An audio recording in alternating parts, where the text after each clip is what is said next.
As far as I know, Cleric is one of the most popular D&D classes, at least it was in D&D 3.5. Most D&D settings have expansive pantheons of deities that can grant powers, but certain editions of D&D do not even require the cleric to worship a god. Contrary to the popular belief, this is not something new. It was a thing even before D&D 3.0, but personally I'm not a fan of it. Anyway, how do you play a priest in D&D? You just take the class, choose a patron deity and pick 2 domains from the ones available on the list, at least in D&D 3.5.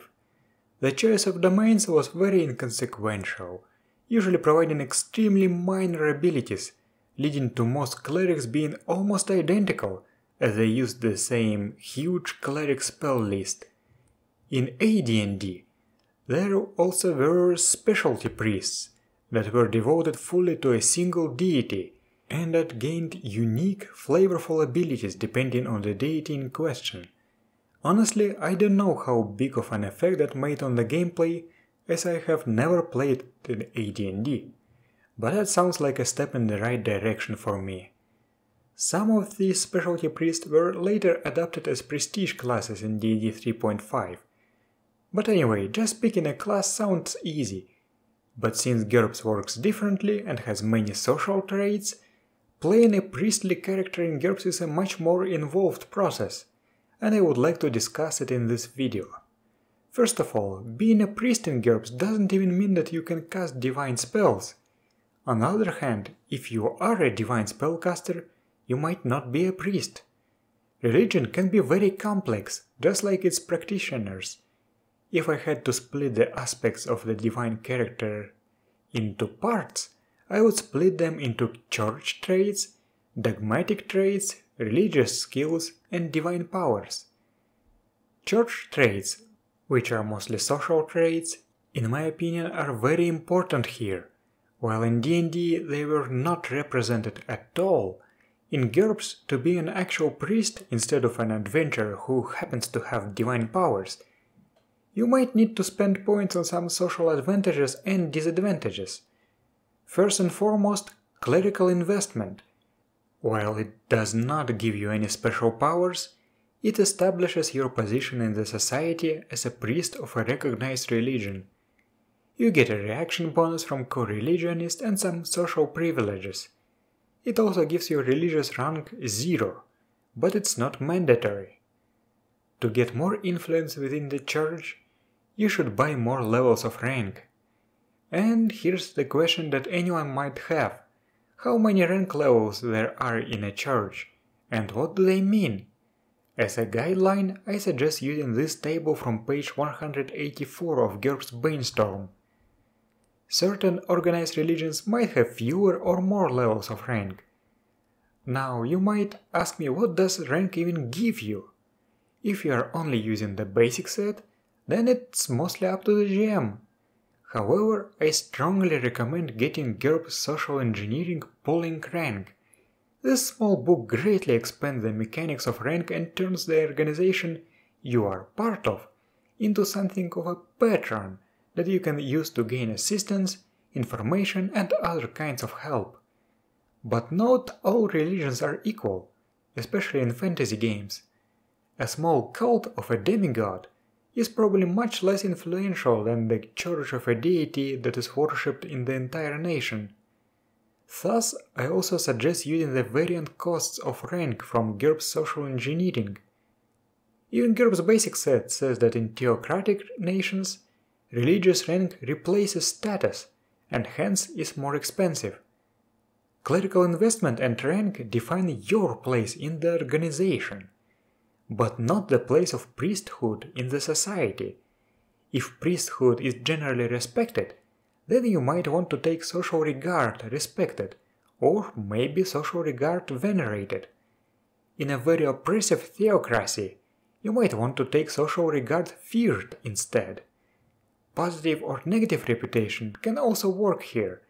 Maybe you are a priest of a god of war and hence have a good reputation among soldiers. Or you can be a priest of a god of death, who is only tolerated because you are required to perform funeral ceremonies. then you might have a negative reputation. Some advantages can also help you define the standing of your religion in the society. Just by being a member of priesthood, you might have enemies from an opposing religion. In some nations, being a priest might require you to take social stigma, second-class citizen. In places where your religion is outlawed, you probably need to take the secret disadvantage. You should also consider how you treat your co-religionists and members of other religions. You might have to take claim to hospitality or even sense of duty with regards to your church. As for the others, it might range from quirk level like or dislike to full-blown intolerance. Next up, we have the dogmatic traits.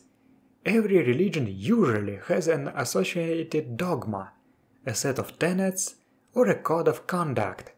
As a member of the priesthood, you should take some appropriate disadvantages. This can range from quirks that represent minor vows, to proper disadvantages such as vows, disciplines of faith, code of honor, fanaticism, intolerance, sense of duty, and others. Note that they should be self-imposed disadvantages.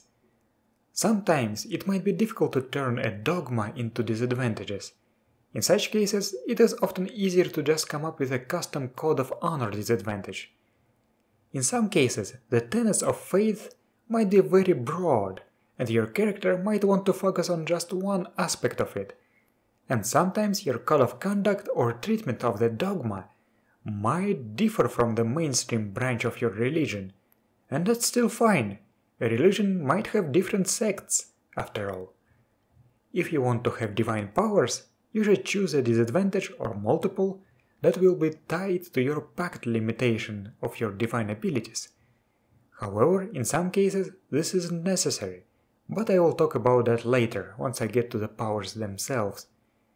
You should note that if your character takes religion seriously, but is not part of the priesthood, then you might want to take the religious quirk from GURPS Power Up 6 Quirks.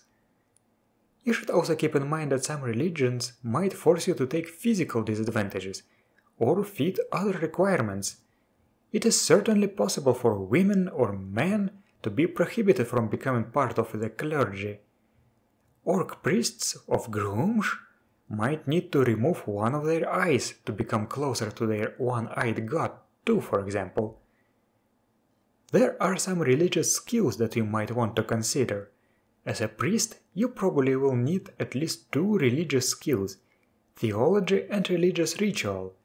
Both of these skills are hard IQ-based skills that require you to specialize by religion. What is considered a religion in this case is not very well defined. In the context of D&D-like fantasy, I consider pantheons as specialties here. So you can have theology, elven pantheon, religious ritual, gnome pantheon, and so on. But I also allow taking these skills for individual deities as an optional specialty that downgrades the difficulty from hard to average. There is another skill that is tied to religion, exorcism, and its effect might depend on your patron deity as well. Then you might want to take the thematic skills that depend on your patron deity's portfolio. A priest of God of Healing might want first aid or esoteric medicine, while a priest of a god of artifice and engineering would probably want mechanic and engineer. You also might want to take something like expert skill planology or even area knowledge with regards to your divine patron's home plane. Finally, we reach the powers. In D&D, clerics cast spells. You know that I prefer to use magic as powers, but if you don't, check the power investiture disadvantage and GURPS Dungeon Fantasy 7 Clerics. I have already made a video about clerics and after that released an update that reworks the system. In short, a custom modular ability with some flavorful modifiers serves as a replacement for the Sorcerer's Empowerment advantage. But do you really need all that complex stuff? If you want divine powers, I think that it's absolutely optional.